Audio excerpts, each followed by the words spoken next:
आजू सुहावन लागे पोखरी के घाट हे।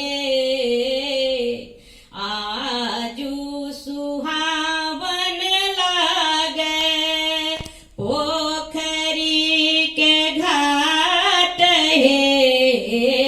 जल बीच व्रती सबके लागल ठाठ हे। जल बीच व्रती सबके लागल ठाठ हे। आजू सुहावन लागे पोखरी के घाट हे। आजू सुहावन लागे पोखरी के घाट हे। जल बीच व्रती सबके लागल ठाठ हे। जल बीच व्रती सबके लागल ठाठ हे। जगमग ज्योति जरे कलशा पर दीप हे। जगमग ज्योति जरे कलशा पर दीप हे। हिल मिल सब नारी गाव छठ गीत हे। हिल मिल सब नारी गाव छठ गीत हे। आजू सुहावन लागे पोखरी के घाट हे। आजू सुहावन लागे पोखरी के घाट हे। जल बीच व्रती सबके लागल ठाठ हे। जल बीच व्रती सबके लागल ठाठ हे।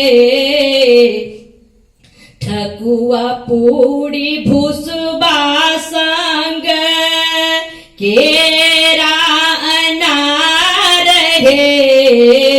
ठकुआ पूड़ी भुसबा संग केरा अनार हे। पान सुपारी नारियल संग कुसियार हे। पान सुपारी नारियल संग कुसियार हे। आजू सुहावन लागे पोखरी के घाट हे। आजू सुहावन लागे पोखरी के घाट हे। जल बीच व्रती सबके लागल ठाठ हे।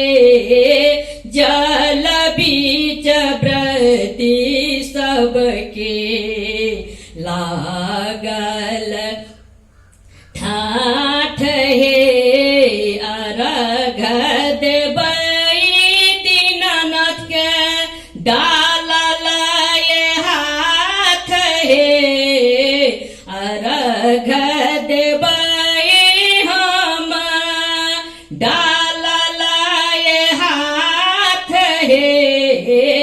आशा सुरुज देव के ताकैय बाट हे आशा सूरज देव के ताकैय बाट हे आजू सुहावन लागे पोखरी के घाट हे